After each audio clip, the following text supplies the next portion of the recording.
Hello everyone, welcome to Zen Study. I hope you must be preparing really well because prelims is right at the corner knocking at your doors. So buckle up and start reading if you have not yet started, if you have not started for prelims. So just buckle up and start making notes, start revising and start practicing PYQs.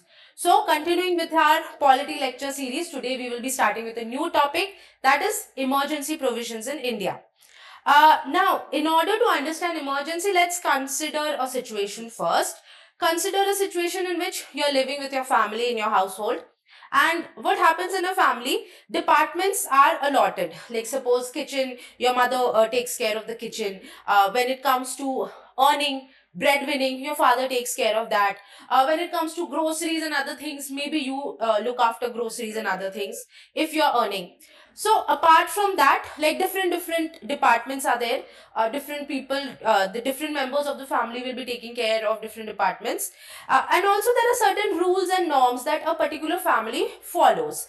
Suppose dinner at 8, no screen time after 10, you have to sleep by 11, you have to wake up by 6 or 7, like whatever rules your family has set up. So based on these kind of things, there are like a family functions, and you have to follow these norms, you have to follow these rules, and all the opinions and all these norms and rules, unanimously they are decided by the family members. Now suddenly one day fire breaks out in the kitchen, and at that time people don't will not the family members will not have time to sit together in a round table and discuss like what should be the plan of action, since fire has broken out. What happens at that moment? Your parents or anyone who's elder in the family, they will take charge. Why? Because they are mature enough and they are experienced enough. So rather than like at that time certain norms and rules might get broken, but it is important that you take charge, and it is important that you face that moment, you face that matter of urgent importance. So this is what we call as emergency. So what is emergency in literal terms? Emergency means a matter of urgent public importance that should be dealt with instantly, and plan of action should come with proper experience, and the entire control goes on to the center. The central government, or rather anyone who's in power, they gain control, and sometimes some of the fundamental rights might get suspended for time being, because that matter of urgent public importance needs to be dealt with. So this is how you talk about emergency, and this is how you try to understand emergency, and you replicate it with your real life experience. Now coming to emergency provisions in India, we will discuss about emergency in detail today, and this is not going to be just important for your prelims perspective. This topic is very important for this year. Why? Because in June 25, 1975, internal emergency had been declared, national emergency had been declared because of internal disturbances, and this was a black spot in our Indian democracy. And this year, in 2025, this emergency has completed 50 years.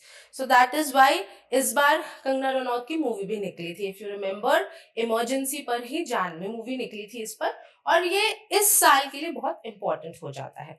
So again, let's discuss more about what are the emergency provisions in India. So if we want to discuss about the historical backgrounds, किस तरीके से emergency provisions या fundamental rights के suspend होने का जो matter है वो evolve हुआ है. So emergency में सबसे पहली चीज तो ये है कि हमारे fundamental rights, कुछ fundamental rights, not all, कुछ fundamental rights टाइम बीइंग के लिए टेम्पररीली सस्पेंड कर दिए जाते हैं, क्योंकि बहुत सारी चीजें मैनेज करनी रहती है. तो इट्स नॉट पॉसिबल कि आपके हर एक फंडामेंटल राइट्स को हम या जो हमारा कॉन्स्टिट्यूशन है गारंटी कर पाए. कॉन्स्टिट्यूशन गारंटी करता है, बट जो हमारी गवर्नमेंट है वो केटर कर पाए और गारंटी कर पाए. तो अगर हम कुछ प्रोविजंस देखें, हिस्टोरिकली भी देखें, तो there were few acts, there were few rules जो कि हिंट करते थे towards emergency provisions. So what were they? सबसे पहले जब ब्रिटिश कॉलोनियल रूल का जब हमारा चल रहा था, उस टाइम पर रोलैट एक्ट जिसको 1919 में इंट्रोड्यूस किया गया था, जिसकी वजह से जलियांवाला बाग जो मसैकर है, वो जो ट्रेजेडी हुआ था, इसी रोलेट एक्ट के अगेंस्ट हुआ था. People were protesting against this act. So इसमें क्या हुआ था, जो हमारे हिबियस कॉर्पस वाला जो राइट था, that is the British government had they had allowed, this Rowlatt Act had allowed the British government to detain individuals without any trials, restrict their freedoms and suspend dissent. Again, जो हमारी habeas corpus वाला जो हमारा writ है, उसको suspend करने की बात हुई थी. विदाउट ट्रायल किसी को भी हम डिटेन कर सकते थे तब, according to this act. And people had kind of protested against this act. ज्यादा डिटेल में हमें एक्ट्स को नहीं डिस्कस करना है आज. I am just giving you a backdrop कि किस तरीके से इमरजेंसी प्रोविजंस जो है वो हिंट किए गए हैं historically. Now the next act जो कि इस तरीके से फंडामेंटल राइट्स का सस्पेंशन के बारे में बात करता है, that was defence of India act of 1939. अब ये इनैक्ट हुआ था वर्ल्ड वॉर 2 के अराउंड, और इसके क्या क्या कुछ प्रोविजंस थे. ये प्रेस सेंसरशिप पर काम करता था, that is right to speak, right to express का जो हमारा फंडामेंटल राइट है आर्टिकल 19 में, ये उसके अगेंस्ट था. और प्रिवेंटिव डिटेंशन वाला जो कॉन्सेप्ट है वो उसने अलाउ किया था. एंड कुछ legal rights, not just the right to speak, other than that कुछ और लीगल राइट्स थे जिसको सस्पेंड करने की डिफेंस ऑफ इंडिया एक्ट में बात की गई थी, क्योंकि उस समय Britain was involved in world war 2. So at that time India के मतलब कुछ राइट्स को मैनेज कर पाना उनके लिए पॉसिबल नहीं था, तो वो इसलिए ये एक्ट लेकर आए थे. Now next is government of India act of 1935. हमारे बहुत सारे कॉन्स्टिट्यूशनल प्रोविजंस जो है वो गवर्नमेंट ऑफ इंडिया एक्ट से लिए गए हैं 1935 से. सो इसमें भी जो ब्रिटिश गवर्नमेंट है उसने प्रोविंशियल ऑटोनॉमी की बात की थी, बट गवर्नर जनरल जो है उनको इमरजेंसी पावर्स देने की भी बात की गई है. मतलब ये कहीं ना कहीं हिंट कर रहा है towards state emergency. Okay, so this kind of provided the blueprint for India's future emergency provisions, that is president's rule or state emergency. चलो अब we will discuss about various other democracies जिनके constitution में या जिनके actions में emergency provisions की कहीं ना कहीं रेफरेंस है. सो वीमार रिपब्लिक ऑफ जर्मनी जो कि 1919 से 1933 तक था, उनके आर्टिकल 48 में जो वीमार कॉन्स्टिट्यूशन था, जर्मनी वीमार कॉन्स्टिट्यूशन जर्मनी के कॉन्स्टिट्यूशन को कहते हैं. सो इसने अलाउ किया था suspension of fundamental rights during emergency. और इसी प्रोविजन, इसी आर्टिकल 48 का मिसयूज किसने किया था? अडोल्फ हिटलर ने. एंड उन्होंने Reichstag fire decree of 1933 establish किया था, और इसके थ्रू उन्होंने डिक्टेटरशिप जो है वो लेकर आए थे. तो ये एक काइंड ऑफ एक आइडिया देता है कि अगर इमरजेंसी प्रोविजंस को हम प्रॉपरली हैंडल नहीं करते हैं, प्रूडेंट प्रैक्टिकल तरीके से हैंडल नहीं करते हैं, तो it can hint towards dictatorship. But again जब हम अमेरिकन सिविल वॉर की बात करें जो कि 1861-65 के अराउंड हुआ था, तो वहां पर एब्राहम लिंकन ने हिबियस कॉर्पस को सस्पेंड किया था. Habeas corpus is to have the body of. इसका मतलब ये हमारे आर्टिकल 32 रिट का एक पार्ट होता है, जिसमें अगर कोई भी इंसान डिटेन हुआ है तो 24 घंटे के अंदर उसको मजिस्ट्रेट के पास ले जाना पड़ता है. तो सिविल वॉर्स के टाइम पर ये हिबियस कॉर्पस वाला जो रिट था वो एब्राहम लिंकन ने कुछ टाइम के लिए सस्पेंड किया था. तो ऐसा नहीं है कि इमरजेंसी प्रोविजंस या सस्पेंशन ऑफ फंडामेंटल राइट्स जो है वो सिर्फ India like it's kind of which is followed only in India. क्योंकि कई बार ऐसे डिबेट उठते हैं that अगर democratic situation like if we are a democratic body, why do we have such provisions? Because it is a necessary evil. क्योंकि कभी ना कभी जब देश पर ऐसी कोई आपदा आती है, emergency situations आते हैं, तो we have to make sure जो urgent matter of public importance होता है उसको देखना पड़ता है. And for the greater good, sometimes we can suspend our fundamental rights. And it is not just a phenomenon that is found in India. We have copied this from the Weimar Republic itself. Weimar constitution जो है हमने emergency provisions वहीं से copy किए हैं.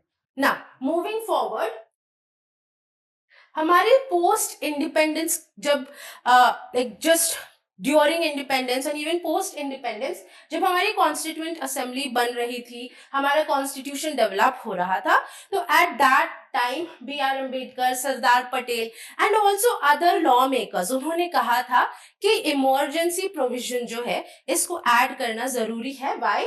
Because it is a necessary evil. बहुत बड़ी country है इंडिया एंड कभी भी कुछ भी हो सकता है, जरूरी नहीं इंटरनली हो, एक्सटर्नली भी हो सकता है. And for that it is important that ऐसे प्रोविजंस ऐड हो हमारे कॉन्स्टिट्यूशन में. अगेन जब पार्टीशन ऑफ इंडिया हो रहा था तब हमें पता है वाइड स्प्रेड कम्युनल वायलेंस हो रहे थे. तो उस वाइड स्प्रेड कम्युनल वायलेंस के टाइम पर भी हमें बहुत जरूरी था कि वो उस इमरजेंसी सिचुएशन से हम डील करें. एंड इसलिए तब भी कई बार फंडामेंटल राइट्स एब्रोगेट किए गए हैं, फंडामेंटल राइट्स को निग्लेक्ट किया गया है. Why? Because at that time it was important कि लोगों की जान बचाई जा सके. एंड तब फंडामेंटल राइट्स कुछ टाइम के लिए सस्पेंड किए जा सकते हैं. So this was also something that hinted towards emergency like situations. Again जब हमारे हमारे देश को इंटीग्रेट किया जा रहा था तब Kashmir issue, Hyderabad issue, Junagadh issue, because princely states को हम अपने जो मेन लैंड है हमारी बॉडी जो इंडिया की है उसमें इंटीग्रेट कर रहे थे. So at that time various civil rebellions हो रहे थे, छोटे छोटे वॉर्स हो रहे थे. तो इन सारी चीजों को कंट्रोल करने के लिए भी फंडामेंटल राइट्स को एब्रोगेट या सस्पेंड करके हमने उस सिचुएशन को डील करने की कोशिश की थी. So this was also something that hinted towards emergency like situations. Now this phenomena of suspension of fundamental rights during emergency, जैसे कि मैंने कहा, वीमार कॉन्स्टिट्यूशन ऑफ जर्मनी से हमने लिया है. एंड एट प्रेजेंट हमारे कॉन्स्टिट्यूशन में पार्ट 18 के आर्टिकल 352 से आर्टिकल 360 तक इमरजेंसी प्रोविजंस के बारे में डिस्कस किया गया है. ठीक है. नाउ इमरजेंसी क्यों इम्पोज किया जा रहा है या क्यों इम्पोज किया जाता है, तो हमने देखा प्रीवियस हमारे हिस्टोरिकल रीजंस के वजह से भी कि कब कब ऐसे सिचुएशंस आते हैं. कोई भी अगर ऐसा सिचुएशन सडन कोई वॉर हो गया, कोई एक्सटर्नल अग्रेशन हो गया, तो उस टाइम पर हम इमरजेंसी इम्पोज करते हैं. किस रीजन से? To safeguard our sovereignty, unity and integrity of the country. Now you tell me, ये टर्म्स जो है हमारे इंडियन कॉन्स्टिट्यूशन में कहाँ मेंशन्ड है? कमेंट बॉक्स में आप इस पर रिप्लाई करके हमें बताना कि ये टर्म्स हमारे कॉन्स्टिट्यूशन में कहाँ मेंशन्ड है. Now, coming to type of emergency, basically 3 type of emergency होते हैं: national emergency, president's rule या state emergency and financial emergency. National emergency article 352 में mentioned है, प्रेसिडेंट्स रूल या स्टेट इमरजेंसी आर्टिकल 356 में मेंशन्ड है, एंड फाइनेंशियल इमरजेंसी आर्टिकल 360 में mentioned है. फाइनेंशियल इमरजेंसी अभी तक एक बार भी इम्पोज नहीं हुआ है. प्रेसिडेंट्स रूल या स्टेट रूल अक्सर लगते रहता है. कश्मीर में तो हमने कई बार ये सिचुएशन सुने थे, अक्सर लगता रहता है कहीं ना किसी स्टेट में. नेशनल इमरजेंसी अब तक 3 times इम्पोज हो चुके हैं. Thrice it has been impose.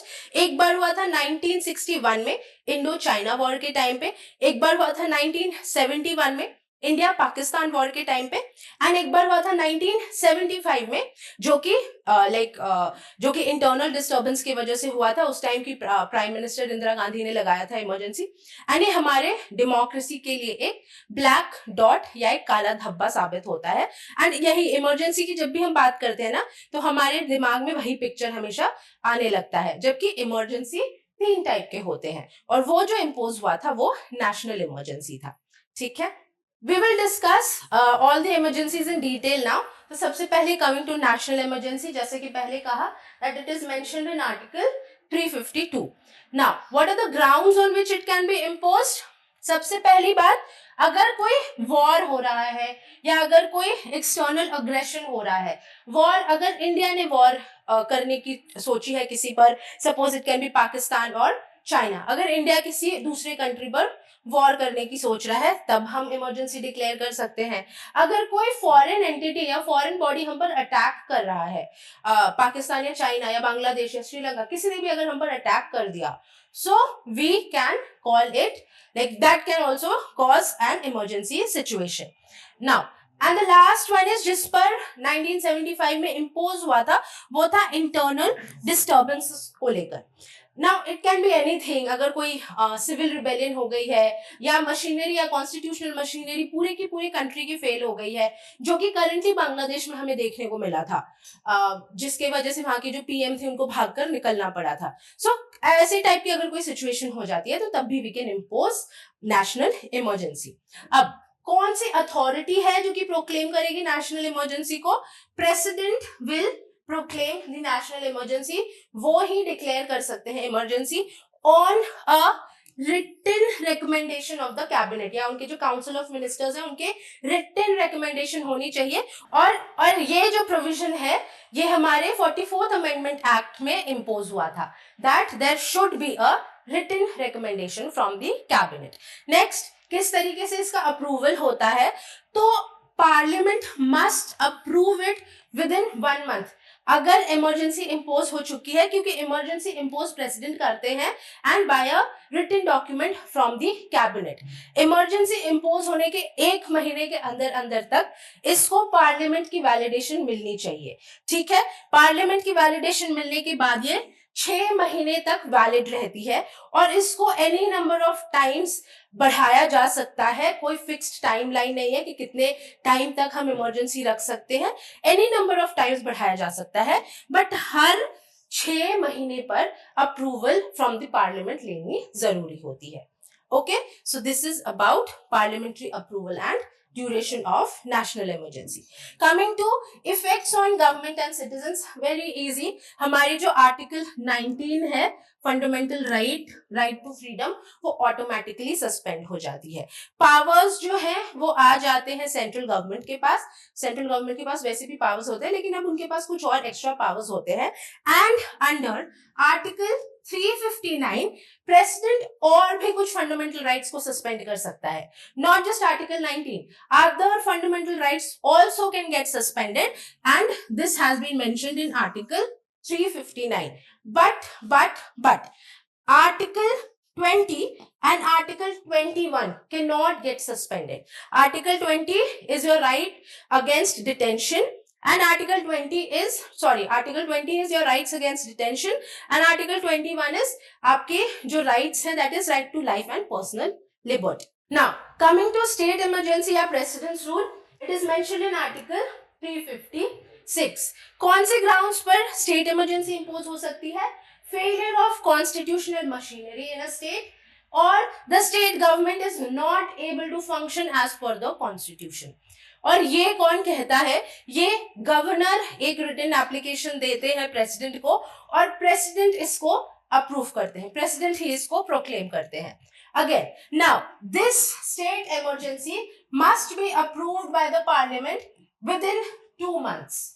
अगर प्रेसिडेंट ने दे दिया, प्रोक्लेम कर दिया है स्टेट इमरजेंसी, तो पार्लियामेंट उसको 2 महीने के अंदर अंदर उसको अप्रूव करेगी। और ये कब तक हो सकता है? It initially lasts for 6 months and it can be extended up to 3 years with parliamentary approval every 6 months. ठीक है, और अगर 1 साल के बाद एक्सटेंड करना है तो इसके लिए इलेक्शन कमीशन ऑफ इंडिया जो है उससे परमिशन लेनी पड़ेगी, या election commission of state specifically उससे परमिशन लेनी पड़ेगी कि आप जो है वहां पर अभी सिचुएशन ऐसे नहीं हुए हैं कि इलेक्शंस हो सकते हैं, तो इसीलिए अब इमरजेंसी जो है इसको और ज्यादा दिन तक बढ़ाकर रखना पड़ेगा। Now what happens, like what are the implications on state and the people? हमारे फंडामेंटल राइट्स, अगर किसी स्टेट में स्टेट इमरजेंसी इंपोज हो रही है तो फंडामेंटल राइट्स पर कुछ ज्यादा इफेक्ट नहीं पड़ता है। अगर कोई ऐसा इफेक्ट लाना होता है तो वो अगेन सेंटर के हाथ में चली जाती है। बट स्टेट के जितने भी एग्जीक्यूटिव पावर्स होते हैं और लेजिस्लेटिव पावर्स होते हैं वो सेंटर के पास चले जाते हैं। एंड उस टाइम पर गवर्नर जो है डायरेक्टली अंडर द, वैसे भी डायरेक्टली अंडर द प्रेसिडेंट रहते हैं, गवर्नर जो है वो बन जाते हैं head of the state, and he under the president is going to manage all the affairs of the state. Okay, so that is about state emergency और president's rule.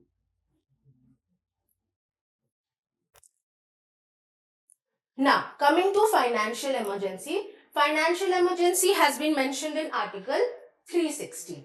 ये कब होता है? अगर कंट्री जो है वो कहीं ना कहीं ऐसा फील होता है कि उसके पास वो बैंकरप्ट हो गई है, जो कि similar kind of situation Sri Lanka में आया था। उसके पास पैसे नहीं थे, बहुत ही ज्यादा इन्फ्लेशन रेट बहुत ही हाई चला जाता है। So at that situation financial stability of the country जो है वो स्टेक पर आ जाती है। तो तब हम कह सकते हैं दैट फाइनेंशियल इमरजेंसी आ गई है स्टेट में। अभी तक इंडिया में आई नहीं है एंड होपफुली कभी नहीं आएगी, because we have a very well developed monetary and fiscal system.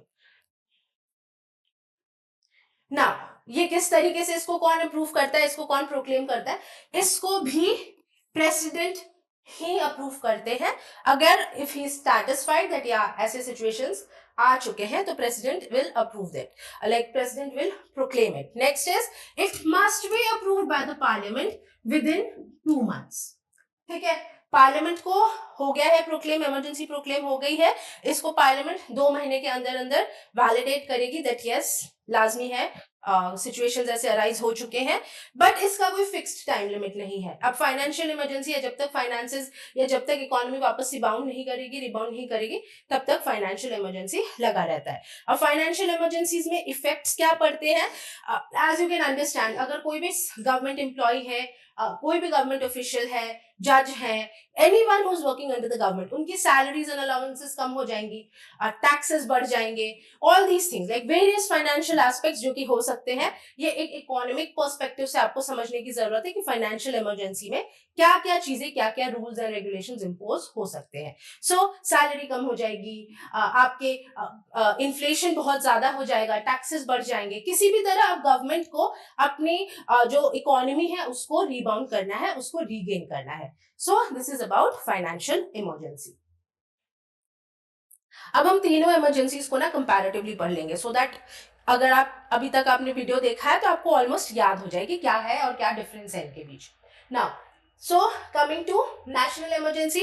National emergency कहाँ मेंशन्ड है? आर्टिकल 352। स्टेट इमरजेंसी कहाँ मेंशन्ड है? आर्टिकल 356। फाइनेंशियल इमरजेंसी कहाँ मेंशन्ड है? आर्टिकल 360। क्या है क्राइटेरिया, क्या है रीजंस जिसकी वजह से नेशनल इमरजेंसी आ सकता है? एक है वॉर, एक है एक्सटर्नल अग्रेशन, दूसरा है आर्म रिवेलियन या एनी इंटरनल डिस्टर्बेंस और civil uprising. Next is state emergency कब आ सकता है? If there is a breakdown of constitutional machinery in a state, the state is not able to function as per constitutional norms. और financial emergency कब आएगी? अगर financial instability है हमारे कंट्री में तब। कौन है अथॉरिटी जो प्रोक्लेम करता है इमरजेंसी? तीनों केसेस में प्रेसिडेंट ही करते हैं। नेशनल इमरजेंसी में कैबिनेट के रिकमेंडेशन पर, जब स्टेट इमरजेंसी होती है वहां पर गवर्नमेंट जो है गवर्नमेंट रिपोर्ट देते हैं तब, और फाइनेंशियल इमरजेंसी जब भी like when ever the situation arises and president को अगर लगता है कि हमारे देश की जो इकोनॉमी है या फाइनेंशियल स्टेबिलिटी एकदम ही चौपट हो चुकी है। नेक्स्ट इज अप्रूवल किस तरीके से नीड होगा? फर्स्ट इज अगर नेशनल इमरजेंसी है तो पार्लियामेंट को 1 महीने के अंदर अप्रूवल देनी पड़ेगी। अगर स्टेट इमरजेंसी है तो 2 महीने के अंदर, and similarly in case of financial emergency. ठीक है, नेक्स्ट ड्यूरेशन क्या है? नेशनल इमरजेंसी का ड्यूरेशन है 6 महीने। हर 6 महीने पर इसको अप्रूवल देनी पड़ेगी एंड इनडेफिनेटली जितने टाइम तक हो सके उतने टाइम तक इमरजेंसी रहेगी। स्टेट इमरजेंसी का क्या है? एवरी 6 months अप्रूवल देना पड़ता है and can be extended up to 3 years only. और 3 साल से ज्यादा अगर बढ़ाना है तो अगेन इलेक्शन कमीशन से वो परमिशन लेनी पड़ेगी कि वहां पर इलेक्शंस अभी नहीं हो सकते। सेम विथ फाइनेंशियल इमरजेंसी, इनका भी कोई टाइम लिमिट नहीं होता, ये रिमेन रहते हैं जब तक कि सिचुएशंस नॉर्मलाइज ना हो जाए। Effects on states in case of national emergency, centre के पास सारा कंट्रोल रहता है, वैसे भी रहता है, और पार्लियामेंट जो है कुछ कुछ स्टेट सब्जेक्ट्स पर भी लेजिस्लेट कर सकती है। In case of state emergency president जो है वो सारे कंट्रोल ले सकता है और प्रेसिडेंट का रिप्रेजेंटेटिव होता है गवर्नर, जो कि स्टेट की अथॉरिटी को देखता है। In case of financial emergency again same thing, centre जो है वो स्टेट्स को फाइनेंशियल मैटर्स में डायरेक्ट करेगा। Now effect on fundamental rights, national emergency के टाइम पर आर्टिकल 19 सस्पेंड हो जाती है automatically. State emergency and financial emergency के लिए एज सच कोई फंडामेंटल राइट्स सस्पेंड नहीं होते हैं। Coming to effect on judiciary, अगर नेशनल इमरजेंसी है तो जुडिशियल रिव्यू अलाउड है बट लिमिटेड अलाउड है, क्योंकि यस हमें बहुत सारा काम करना है, जुडिशरी पर भी बहुत सारा लोड रहता है, तो वो नेशनल इमरजेंसी के टाइम पर जुडिशियल रिव्यूज अलाउड बट थोड़ा मतलब नॉट बहुत ज्यादा इंपॉर्टेंट है। नेक्स्ट स्टेट इमरजेंसी के लिए क्या है, judicial review can be taken for presidents rule. अगर प्रेसिडेंट्स रूल इम्पोज होता है स्टेट में तो आप जुडिशियल रिव्यू के लिए पिटिशन डाल सकते हैं। सेम फाइनेंशियल इमरजेंसी के लिए भी जुडिशियल रिव्यू के लिए पिटिशन डाला जा सकता है दैट फाइनेंशियल अगर फाइनेंशियल इमरजेंसी प्रोक्लेम हुई है तो इज इट वैलिड और नॉट।